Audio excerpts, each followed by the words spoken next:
Here I am with Dan Hardy, one of the best analytics in the mixed martial arts now. So Dan, let's make a quick breakdown of the UFC Gdańsk. We have it in 2 days in Gdańsk. First of all, Donald Cerrone Darren Till is like the veteran versus the young wolf, right? Mm-hmm. Yes, it is. Yeah, you know, again. Cowboy opening up an opportunity for Darren Till, a young prospect, to step into the top 10 and challenge and see if he's good enough.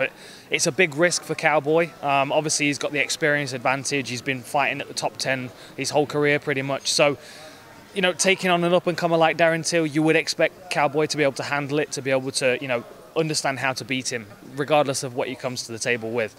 But Darren Till's a special athlete, you know, the confidence that he fights with, the skills that he has, his ability to, you know, to walk people down without really throwing a great deal of strikes. He throws a lot of single strikes, and I think he can get in Cowboy's head in the first round and start to push him back a little bit. It wouldn't surprise me if we see Cowboy mix it up, possibly look to clinch, maybe work a takedown as well, and keep it a mixed martial arts fight. I think it's a fascinating one, though. I think Darren Till's definitely got the potential to beat Cowboy. I think he's got a good chance of beating Cowboy, and I think if he does, it puts him in conversations for some very interesting fights in the future. Karolina Kowalkiewicz is coming back after two fights losing streak. What can you say about her in front with Jodie Esquibel, who will fight with? Well, Karolina in the co-main event is again, it's a tough fight. She's fighting a UFC debutant. Jodie Esquibel is a strong Invicta competitor. She's shorter and slightly more powerful than Karolina, but she moves in very well behind her. She goes right hand to the body, left hook to the head. That's her favourite combination. And because she's so quick with her footwork and so fluid, it's very difficult to predict when she's moving in.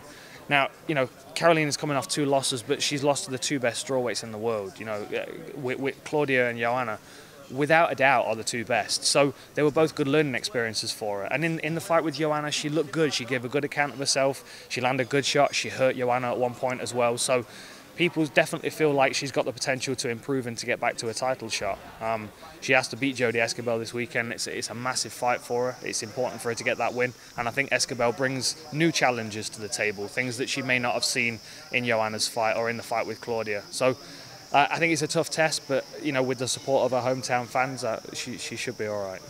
Every time when we met, you always repeat that Jan Błachowicz is much better than his record. Yes. That he should be in top 10, top 5 of the light heavyweights. Do you still agree with this sentence? Yes, I do. I don't feel like Jan's really. He's not like he's not realised his potential, but he's not shown his potential yet. Obviously, when he came into the UFC and he hit Ilia Latifi with that body kick, we all thought, my goodness, what a great addition to the division. And then he just didn't seem to fulfil, you know, his game plans in the next few fights. And you know, wins and losses, neither of them were particularly impressive. The thing that impressed me the most was how he did against Gustafsson on the feet. You know, he was aggressive on the feet. He was confident in moving forward and throwing strikes. And I think a part of the reason for that confidence was because he felt like he had nothing to lose because it was Gustafsson. But I think if he fights everybody else like that as well, I think he beats most guys. I think he has the skills to do it, but he needs to fight with that confidence. And the problem with this fight this weekend is that Devin Clark is basically everything that Jan struggles with. He's a strong wrestler that likes to fight at close range, and he's got good conditioning. So you have to hope that Jan's learned from those lessons in the past, his previous fights that he's had where he was taken down and held down and beaten up, and that he's going to be able to do something different. I certainly think he's got the skills to beat anybody in this division. I really do. And I think that he only needs to have that one fight where he realises himself how good he is. And that might be this weekend. Devin Clark, he's definitely going to come and try and take the fight from him, so that will give him the opportunity. Oskar Piechota steps to the octagon for the first time. He's probably one of the best Polish grapplers ever in mixed martial arts. But on the Cage Warriors last time, you watched it live, that he can punch too. So what do you think about Oskar's potential in UFC? I'm very excited for Oscar to make his debut. I was impressed with him on Cage Warriors. You know, he took that fight on short notice as well. Jason Radcliffe's an incredibly tough individual, and I mean, the first punch he threw knocked him out with it. And especially, you know, that he's got that knockout power with either hand that he throws, but at the same time, he's so strong on the ground. So he may have everything that he needs to compete at the highest level in the UFC. I think the middleweight division's wide open. There are a lot of tough fights in the middleweight division, but you only really need a couple of big wins to get yourself right into that top 15 bracket. And I think he's got the skills to do it. My only concern when I look at him and when I compare him to other middleweights, especially at the top of the sport, is he might not be big enough to deal with some of these guys. So that's the question: is how he deals with that size disadvantage, and does he have the strength and the speed to be able to force, make his game plan come to fruition. From what I've heard, he never struggles with people with strength in the gym, so he doesn't feel like he needs to move a weight class, and I think that as long as he puts a few good wins together, I think he'll be a very popular fighter in this division. Marcin Held is probably the most unlucky Polish fighter ever fought in UFC. First of all, close lose to the Diego Sanchez. Then he should won with Joe Lazon, but he lost via decision. Yep. Then he absolutely demolished his rival in the last fight, but then totally unlucky, he punched his face to the knee of his opponent, and now just a few days ago we heard that he probably will not fight because there is no fight, there is no opponent. Finally, lucky for him, the UFC find him a new rival. But what do you think about Held? Is for sure his last chance to win in UFC? Yes, I think it's a big pressure fight for him. I think he definitely needs to get the win.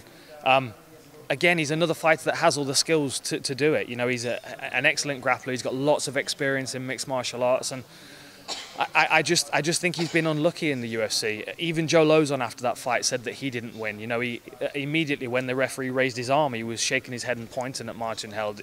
That was unfortunate. The Diego Sanchez fight was a razor-thin one, and then in his last fight, he looked great for the first 2 rounds, and then just unfortunately timed that knee right to the face. And I think he has the potential. I think he needs the right opponent to get an impressive win, and I think he's got hit that here.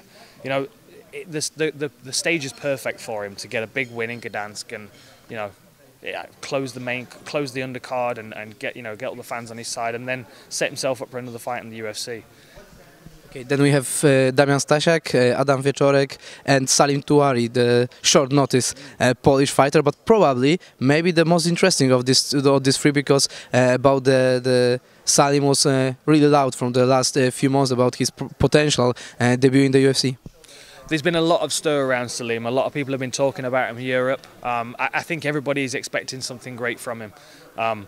And I think he's got a perfect opponent in Wally Alves, someone that comes forward, he's very aggressive, takes a lot of chances, and someone that needs a win. Wally Alves is coming off 2 losses, 2 frustrating losses to Usman and Barberena, fights where he showed potential in the first 2 or 3 minutes and then just dropped off immediately. And I think if Salim can fight defensively for the first couple of minutes and allow Wally Alves to get that energy out, then I think he can take over the fight. It's a huge opportunity for him, especially taking it on short notice. It was disappointing that Jimmy Warled pulled out. I know he was injured, but he's a friend of mine, and I always like watching his fights. But it opens up a door for a young prospect that has the potential to be a future star.